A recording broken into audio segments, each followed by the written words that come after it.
Hello folks and welcome to the Don's channel. I am the Donfather and I'm going to do a bit of a run through of today's game, Saturday the 13th of June 2020, round 2 of the AFL season. Wow, what a day.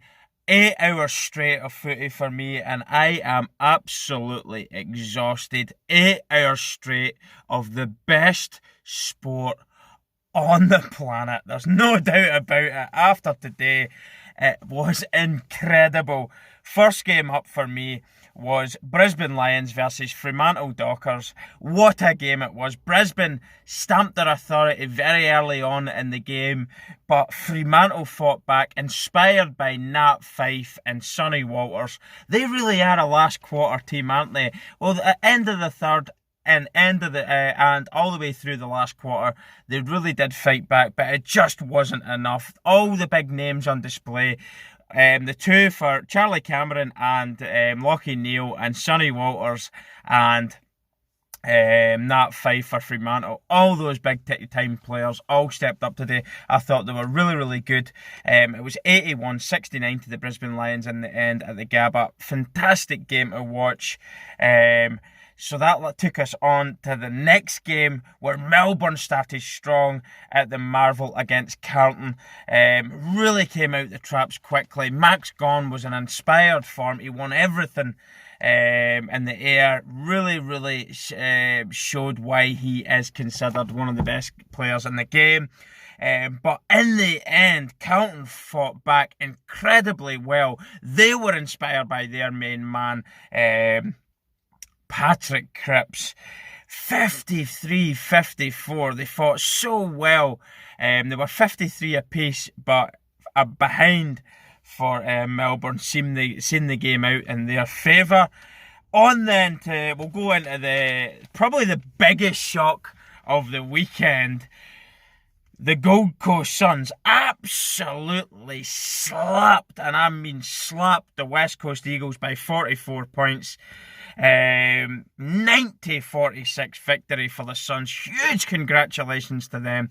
Their young players really shining. 18-year-olds, 19-year-olds out there making their mark against one of the favourites for this year's competition, I'd imagine, in West Coast Eagles. I never watched it, so I can't really say who played well in terms of individuals, but I'm going to cover the main event, the showdown today between Port Adelaide and the Adelaide Crows at the Adelaide Oval.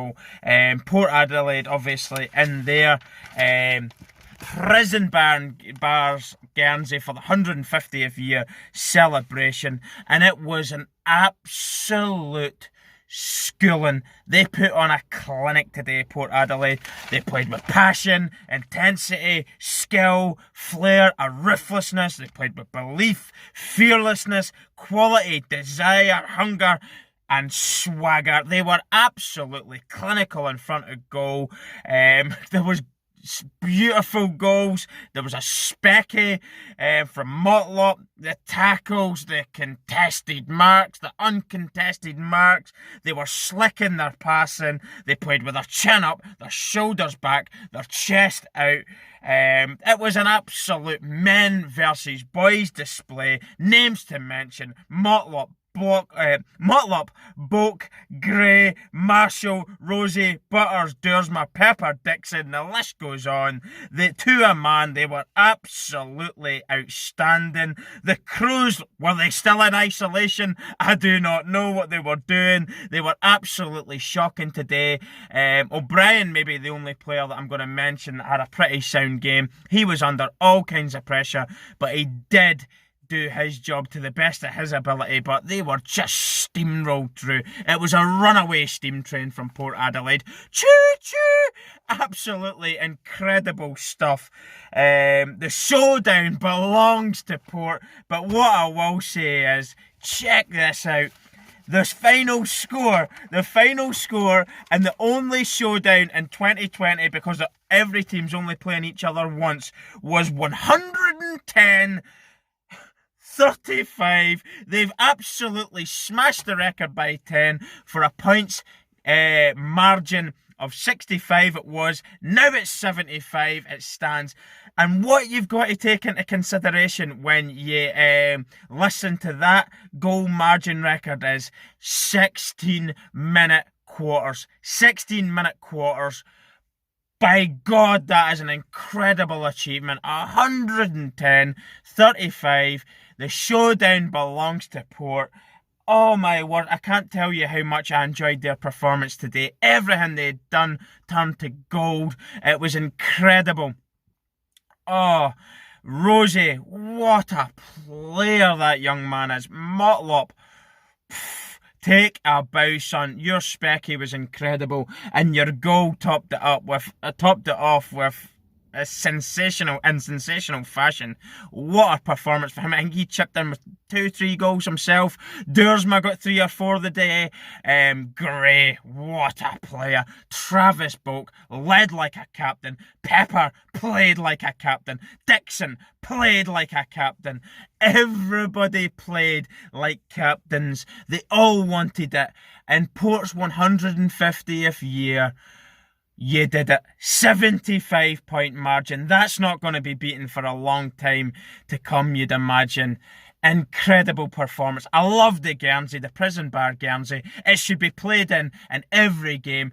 Yes, Eddie Maguire can complain.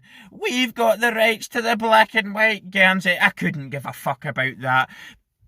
But get yourself another Guernsey Collingwood for away games. Port Adelaide absolutely deserve to play in their original Guernsey. They've had... Do you know what? They're top of the ladder right now. And if they play with that sort of inspired performance, that sort of passion against the lesser teams, we all know what they're like against bigger teams last year in 2019. But if they can play with that same guile and passion and inspired performance week in, week out, they are a serious contender for the 2020 flag. I am absolutely blown away by what I just seen from Port. Congratulations, lads. Congratulations to the other teams that won this weekend as well. Obviously, you've got a draw in the Richmond column with Geelong ran out huge victors in that rivalry against Hawthorn. Brisbane against Fremantle, congratulations. Melbourne, congratulations. Gold Coast, wow. Gold Coast Suns, wow. Well done. And of course, the performance of the week so far has to go to Port, and I can't wait for tomorrow. So stay tuned for more reviews tomorrow. We've got Giants at North, Swans at home to Essendon, and St Kilda against my Bulldogs. Can the doggies come on, the red, white and blue? You can do it and get 2020 off with your first victory. Brilliant stuff. I am absolutely exhausted, but it was an absolute pleasure to cover that. I'm not going to hit you with stats, disposal counts, possessions, etc. My player of the week so far. Wow, this is difficult. You've got Fife, you've got Cripps, you've got so many players to pick from. I'm going to go with somebody that might not, just because I thought he was incredible today.